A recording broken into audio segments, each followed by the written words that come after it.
Muchas gracias, Isabel. Un saludo a todos los panelistas. Buenas tardes a todos también los que están viendo este fructífero, espero, ciclo, y a todos los asistentes. Esta es la segunda instancia que se está dando.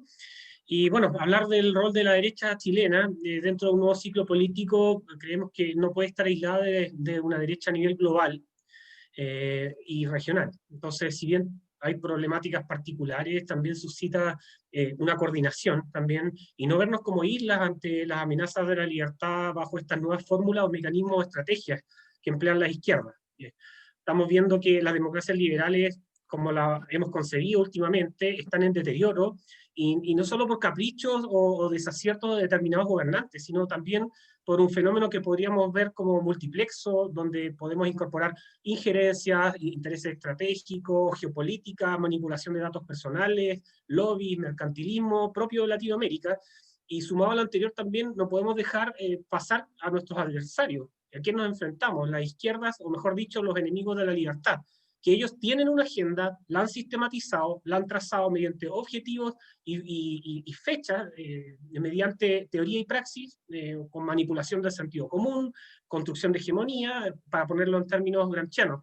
En enero del 2005, en el libro de Memoria y Identidad, Juan Pablo II ya nos advertía que decía que era legítimo preguntarse si no estamos frente a otras formas de totalitarismo, falazmente encubierto bajo las apariencias de democracia, refiriéndose, por ejemplo, a las agendas top-down, impuestas por lobbies o algunas agencias supranacionales. Ahora bien, aquí la pregunta es, ¿cuál es la postura de nuestra heterogénea derecha frente a esto? ¿Vamos a cuestionar en base a la evidencia estos agenciamientos?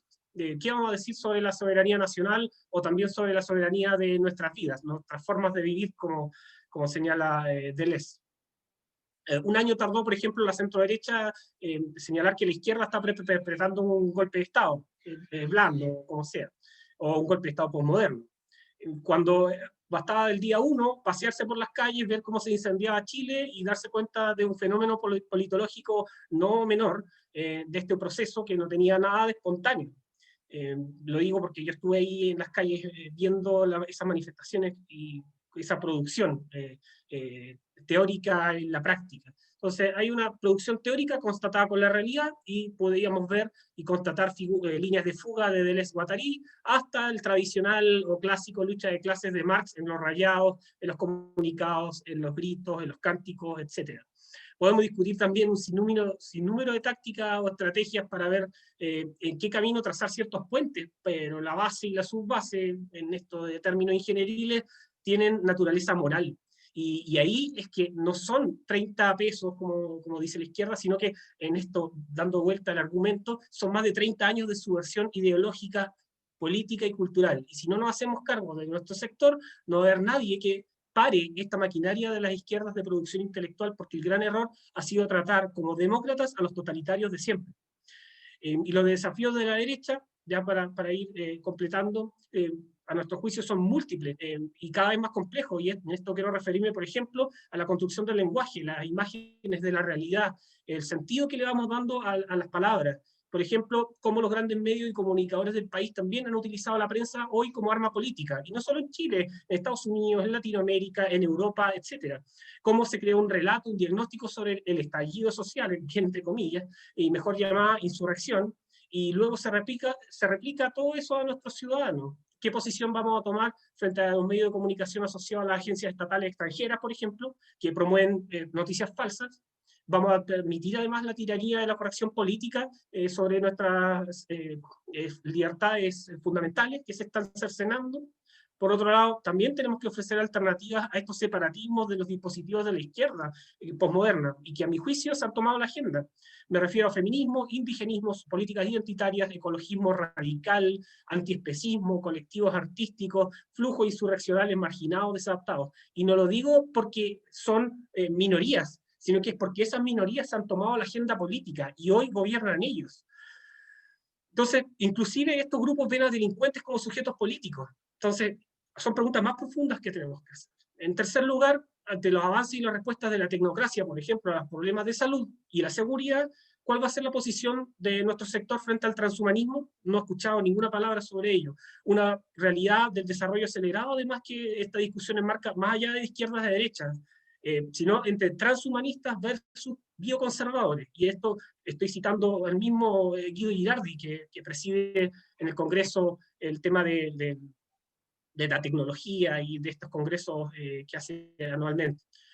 Entonces, la derecha tiene algunas pulsiones incipientes para un nuevo ciclo, ya lo decía Claudio, lo decía también Pablo, se esbozan partidarios de la libertad que son nacidos en democracia, no cargan con esa mochila del pasado, controlan gran parte de las redes sociales, medios alternativos también. Hay sectores evangélicos también que han dado una lucha constante contra la injerencia del Estado en la educación de sus hijos, así como también a favor de la libertad de culto, que también ha sido cercenada en este último tiempo, y eso no podemos callarlo. Más de 15 iniciativas también que se agradece, y centros de estudios promotoras de la libertad que no existían antes, entre otras novedades de distintos grupos universitarios. Entonces, para ir cerrando ya, Isabel, la construcción de un proyecto es empujar un proceso de transformación en base a nuestra historia y nuestra tradición anclada en principio de una sociedad libre y responsable, con nuevos desafíos, por supuesto, y mientras la vereda contraria producen, practican la crisis del Estado, por ejemplo, y la toma del poder, nosotros debemos desarrollar e intensificar todo aquello que consideramos que es moralmente correcto, para evocar esta emocionalidad negativa en el adversario por parte de las izquierdas. Y así también complejizar, en el sentido etimológico de la palabra, es cumplex sin pliegues, o el pensamiento de las izquierdas. Hablar de un proyecto implica no trabajar para una elección simplemente, y es replegarse y trabajar en todos los planos y pensar en la ofensiva. Y quizás es tarde, pero yo tengo fe que los jóvenes que no cargan estas mochilas del pasado, como dije anteriormente, ayudarán a buscar respuestas en esta batalla cultural. Así que muchas gracias.